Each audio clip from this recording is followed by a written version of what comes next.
Thank you thank you. Please sit down. Sir का नाम है संतोष संकत, वो आर्ट डायरेक्टर है, कोरियोग्राफर है, और मुझे लगता है कि ऐसी कोई फील्ड नहीं है जिससे रिलेटेड आर्ट उन्होंने हासिल किया नहीं है। पूना में एक जैसे बहुत नॉर्मल एरिया होता है ना, चौल की तरह, वहाँ से उन्होंने शुरुआत की थी। उनका भी इंडस्ट्री में कोई भी नहीं था, और मतलब किसी के पास जाके सीखना है तो वो सीखने के लिए भी परमिशन कैसे ले, दूर से ही कैसे सीख सकते हैं। बहुत टफ लाइफ रही है उनकी, और एक समय के बाद वो सारी चीज़ें सीखते सीखते सीखते ऐसा भी समय आया कि जहाँ पर उनको दादा साहेब फाल्के अवार्ड मिला।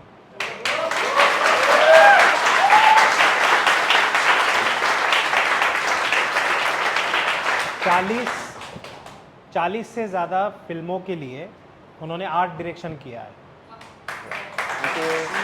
सर डायरेक्शन में भी आ गए हैं, is director also. Now days he is working on script, कुछ स्क्रिप्ट है जिस पर उनका काम चल रहा है, तो आने वाले समय में बहुत जल्दी हम उनको एक फीचर फिल्म का डायरेक्टर के तौर पे देखेंगे।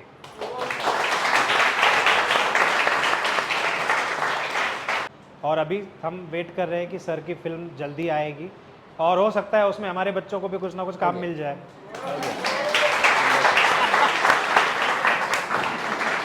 ओके, सो आप दोनों के बीच में ज़्यादा टाइम ना लेते हुए मैं सर से रिक्वेस्ट करता हूँ कि वो सेशन शुरू करें। Thank you Vinay sir. Actually Vinay sir के लिए आप ज़्यादा तालियां बजाना चाहिए, क्योंकि उनके एक अलग एफर्ट है। मैं इतने इंस्टीट्यूट में जाता हूँ, वहाँ पर देखता हूँ वहाँ पर कैसे सिखाया जाता है, किस तरीके से सिखाया जाता है। एक तो एक्टर को सिर्फ एक्टिंग मेथड के अलावा दूसरी कोई भी टेक्निकल बात नहीं बताते। वहाँ पर कुछ प्लेस कराते, कुछ एक्टिविटीज़ कराते, 9 इमोशंस बताते, 5 सेंस बताते, और उसके बाद उसको एक सर्टिफिकेट देते हैं अच्छा वाला, और बोलते कि भैया और भाभी जो भी कुछ है, ताई भी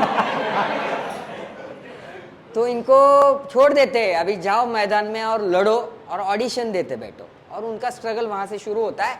जब वो सेट पर पहुँचते हैं किसी भी शूटिंग के, तब उन्हें पता चलता है कि अरे हमें तो कैमरा टेक्निक्स पता ही नहीं, लाइट टेक्निक। तो विनय सर, हम बहुत सालों से इकट्ठा काम करते, तो उन्होंने बहुत बार मुझे बताया कि हमारे बच्चों को सेट पर जाने के बाद जो दिक्कतें आती है ना, उसके बारे में पहले से ही मालूम होने चाहिए। इसलिए आपके सेशन होना ज़रूरी है, क्योंकि आप यहाँ से जाओगे, 1 साल स्ट्रगल करोगे, उसके बाद आपको कुछ चीज़ें पता चलेगी। वो चीज़ अगर आज पता चलेगी तो शायद आने वाले कल में आप में से बहुत से लोग एक बेहतर एक्टर के तौर पर इस इंडस्ट्री में काम कर सको। So thanks to Vinay sir, आप सब लोग उनकी। और ये लेट सैक की खूबी है, खासियत है। आप किसी भी इंस्टीट्यूट में अगर देखोगे तो एक्टिंग से रिलेटेड बातें की जाती है, और कैमरा की बात की तो बोलते कि ये हमारा मतलब ये हमारा सेक्शन नहीं है, कैमरा सेक्शन हमारा नहीं। लाइट की बात करें तो वैसे ही होता है, साउंड की बात करें तो वैसे ही होता है। तो सिर्फ एक्टिंग रिलेटेड जो भी कुछ होता है वही यहाँ पर सिखाया जाता है, और वो भी 100% नहीं सिखाया जाता है, कुछ ना कुछ छुपा के रखा जाता है, और एक 40% 50% बताया जाता है। बाकी का सब कुछ तो आपको स्ट्रगल करते करते ही सीखना है। तो उस भरोसे छोड़ देते हैं, राम भरोसे जैसे कहते हैं। लेकिन विनय सर के लेट सैक में आप जब आते हो तो ये सभी कुछ चीज़ें इतने सटीक तरीके से आपको डिटेल में बताई जाती है, ताकि आने वाले कल में आपको दिक्कतें ना हो। तो मुझे बहुत अच्छा लगता है लेट सैक में आना, और लेट सैक का मैं एक पार्ट हूँ, ये मेरे लिए बहुत गर्व की बात है, क्योंकि पूरे इंडिया से और इंडिया के बाहर से यहाँ पर स्टूडेंट्स आते हैं। ये आसान बात नहीं कि मुंबई में आना, यहाँ पर स्ट्रगल करना, यहाँ पर रहना, वो भी इतने कम फीस में, कम समय में आप बहुत अच्छे तरह क्वालिटी एजुकेशन देते हो, तो ये बहुत बड़ी बात है। और इसीलिए से ऑल ओवर इंडिया से यहाँ पर स्टूडेंट आते हैं, और इसीलिए मैं भी पुणे से खास विनय सर के लिए, आपके लिए यहाँ पर आता हूँ। यूपी से कितने लोग हैं स्टूडेंट्स? हाँ, यूपी हाथ ऊपर करो। UP 1 2 3 4 5 6 7। Okay, Bihar 1 2 3 4 5, UP Bihar, Rajasthan, Gujarat Gujarat वाले 1 2 3 4 5, हरियाणा, इसीलिए अलग है।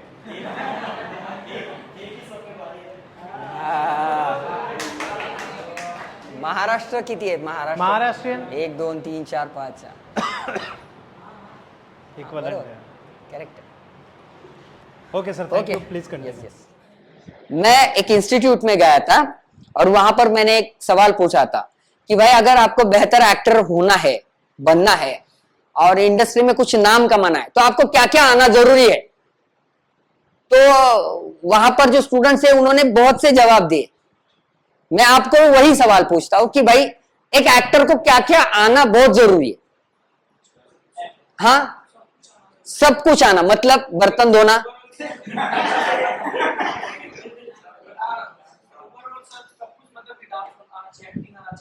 सबको मतलब कि सेट पे क्या हो रहा है वो सब कुछ आना चाहिए उसको। अच्छा क्या एंगल वगैरह जो भी कैमरा के उसको फर्क नहीं। ओके। चाय बनाना चाय बनाना हाँ सर ये भी आना चाहिए, possible हो सकता बिल्कुल। झाड़ू मारना, है। हाँ ये भी सर। पोछा, हाँ बिल्कुल। हाँ सर। बोरिया उठा के चले जाना, हाँ ये भी चलेगा। भीख मांगना आना चाहिए। हाँ ये भी आना चाहिए। करेक्ट। यानी एक्टर को सब कुछ आना चाहिए। एक्टर को सिर्फ एक्टिंग नहीं है, मतलब मैं बहुत अच्छा कुछ किरदार निभाता हूं, ये एक बिल्कुल 10% का पार्ट है। 90% पार्ट अलग है। एक एक्टर को अगर समझो कल जाके तुमको एक डॉक्टर का रोल मिला, डॉक्टर का रोल मिला और आपको इंजेक्शन लगाना है, कैसे लगाओगे, कहां पर लगाओगे, किसको लगाओगे? बिल्कुल। अगर आपका हाथ ऐसा ऐसा हुआ शॉट में तो चलेगा। गलती से अमिताभ जी आपके सामने है और उनको इंजेक्शन लगाना है, गलती से गलत जगह घुस गया, करियर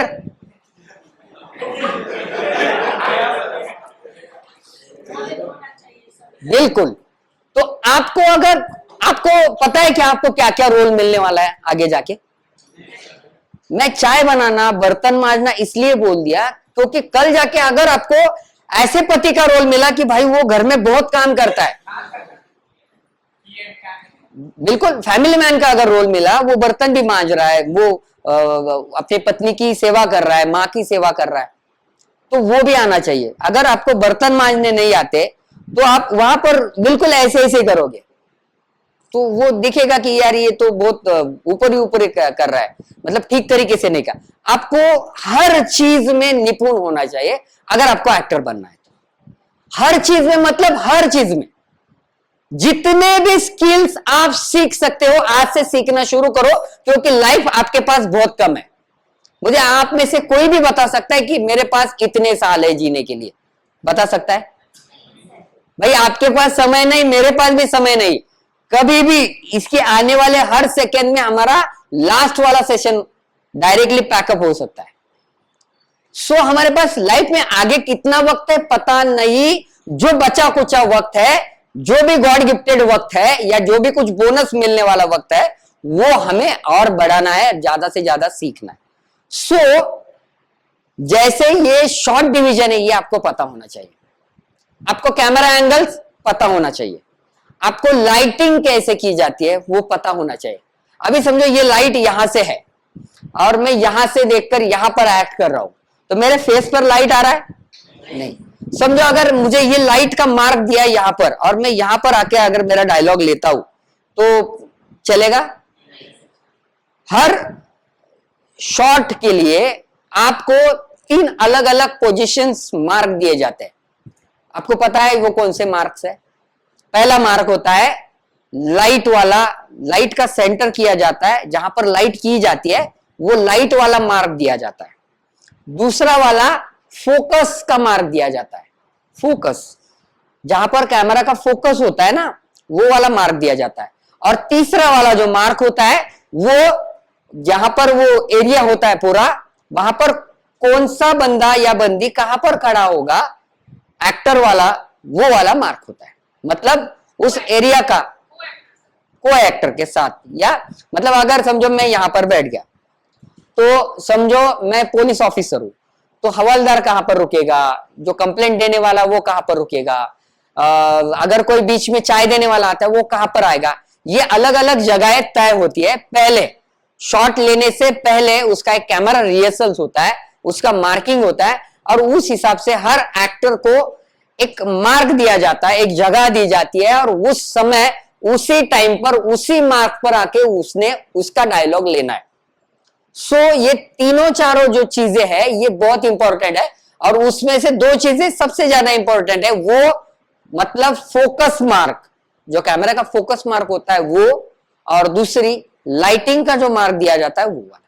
आपने शूटिंग का अगर मेकिंग देखा होगा इससे पहले कहीं पर भी, तो शूटिंग के मेकिंग में आप देखे होंगे कि बहुत सा बड़ा कैमरा रहता है और उस कैमरे के साथ एक टेप लगाया जाता है, मेजरमेंट टेप होता है बड़ा वाला, वो वाला लगाया जाता है, और वो टेप लेकर वो जो एक्टर रहता है उसके यहाँ पर कहीं पर भी वो डिस्टेंस चेक करते हैं।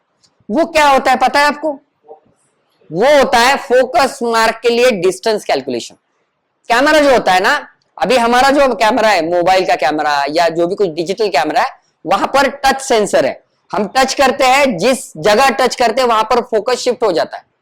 लेकिन फिल्म वाला जो कैमरा होता है वहां पर फोकस पुलर अलग से काम करता है, उसका फोकस मार्क अलग से होता है, और वो अलग मतलब वो जो फोकस पुलर होता है वो कैमरा में न देखते हुए फोकस करता है आपके ऊपर, वो कैमरा में देखता नहीं, वो डिस्टेंस के हिसाब से आपके ऊपर फोकस करता है। सो अगर आपको बेहतर एक्टर बनना है तो आपको पता होना चाहिए कि अभी इस वक्त जो कैमरा लगा है, जो शॉट लगा है, जो मैग्निफिकेशन लगा है, उसमें एग्जैक्टली फोकस कहां पर है पता है? अगर समझो आप ऐसी जगह रुक गए कि जहां पर आप आउट ऑफ फोकस जा रहे हो, आपने कितना भी अच्छा एक्टिंग किया, अभिनय किया, तो आप पर्दे पे दिखोगे? नहीं दिखोगे। जैसे अगर कोई डांस सीक्वेंस है, कोई डांस हो रहा है, एक डांस सीक्वेंस में, एक गाने के शूट में कितने लोग डांस करते हैं एक साथ? 100, 150, कभी कभी 40, कभी कभी 50, 60, उससे भी ज्यादा। कभी कभी समझो जोधा अकबर जैसी फिल्म है, एक साथ 400 लोग डांस कर रहे हैं बड़े बड़े, और इतने लोगों में हम जब भी फिल्म देखते हैं तो हमें पहले वाला नजर कौन आता है? कौन आता है? Lead actor. समझो चिकनी चमेली गाना है तो हमें चिकनी चमेली ही दिखती है, उसके बाजू इर्द गिर्द नाचने वाली डांसर दिखती है क्या? वो दिखती है, लेकिन वो धुंधली सी दिखती है। फोकस में कौन होती है? हमारी लीड एक्ट्रेस होती है। यानी कि फोकस कैसे होता है? समझो मैं यहां पर रुका हूं, मेरे यहां से जो डिस्टेंस शुरू होता है कैमरे का, उसके ऊपर तय होता है कि मेरा फोकस कैसा होगा, कैसे नहीं होगा। मिनिमम एक्टर के बीच में या टारगेट के बीच में से और कैमरे के बीच में से फोकस होने के लिए मिनिमम डिस्टेंस कितना चाहिए? तो 4 फीट का चाहिए, मिनिमम 4 फीट का। अगर समझो यहां पर कैमरा और मैं बिल्कुल यहां पर रुक गया तो कैमरा मुझे फोकस नहीं कर सकता। कैमरा फोकस करने के लिए मिनिमम डिस्टेंस 4 फीट का होना चाहिए। अगर समझो कोई आपके बिल्कुल यहां पर आके आगे यहां पर रुकेगा तो वो दिखेगा आपको? उसको थोड़ा सा आगे जाना पड़ेगा तो ही दिखेगा।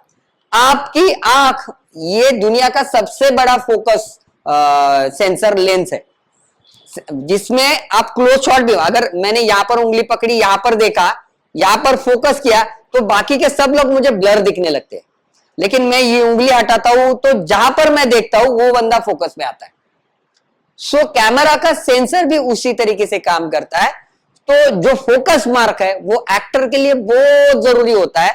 उसमें 1 सेंटीमीटर भी अगर वो पीछे आगे आ जाता है तो उसका फोकस निकल जाता है। अगर वो फोकस निकल गया तो वो शॉट फिर से लेना पड़ता है, उसका रीटेक हो जाता है। जितने ज्यादा रीटेक होंगे उतने ज्यादा करियर में दिक्कतें पैदा होती है। जितने ज्यादा आप वन टेक आर्टिस्ट होगे उतने ज्यादा आपका करियर फास्ट दौड़ेगा। मतलब आपका फोकस मार्क इतना शार्प चाहिए। आपको अगर यहां पर का मार्क दिया है, मार्क आपको ऐसे देते हैं, जो भी कुछ वहां पर टेप लगाई जाती है, जो भी कुछ, और मुझे यहां से आना है और यहां पर आके बिल्कुल यहां पर रुक के मेरा डायलॉग लेना है, और देखना तो ऊपर है लेकिन नीचे मार्क पर करेक्ट आके डायलॉग लेना है। तो कभी कभी हम क्या करते हैं, यहां पर से आते धीरे से नीचे देखते हैं और फिर वहां पर, तो ये कैमरे को पता चल जाता है, और कैमरे में पता चल जाता है कि ये फंबल हो रहा है, इसके आंख देखो, कैमरा सबसे शार्पली आपकी चोरी पकड़ देते। आपके आंखों में थोड़ी भी अगर गड़बड़ हो रही है तो कैमरा इमीडिएटली समझ जाता है, मतलब कैमरे को दिखता है। सो आपको इतना कॉन्फिडेंट होना चाहिए कि आप न देखते हुए उसी मार्क पर आके वो डायलॉग बोल रहे हैं। तो आपका मार्क करेक्ट आना चाहिए, आपका लाइटिंग मार्क करेक्ट आना चाहिए, आपको अलग अलग जगह, मतलब अभी कैमरा एंगल आपको दिखाता हूं। कभी कभी ऐसा होता है कैमरा मूवमेंट होता है, मतलब कैमरा एक जगह नहीं रहता है, वो मूवमेंट में चला जाता है। यहां से घूम रहा है कैमरा, वहां पर जा रहा है, राउंड ट्रॉली पर है, स्ट्रेट ट्रॉली पर है, या जिमी जीप पर है, या किसी ड्रोन पर कैमरा है समझो, और मुझे एक्ट भी करनी है। तो जब मैं कर रहा हूं, मेरा डायलॉग ले रहा हूं, तो मुझे एक जगह रुक के डायलॉग नहीं लेना है, तो मुझे यहां से वहां तक ट्रैवल करना है, उससे बात करना है, इससे तब ज्यादा दिक्कतें होती है, क्योंकि अलग अलग जगह आपका फोकस मार्क शिफ्ट होता है। जब एक होता है मार्क तो हम आसानी से ले लेते हैं, लेकिन जब मल्टीपल मार्क होते हैं तब हमें जरा दिक्कतें होती है। तो ये सब कब होता है, आप इसमें फाइन फिनिश काम कब करते हो, जब आपको ये प्रैक्टिकली रिहर्सल्स आप इसकी करते हो तब होता है।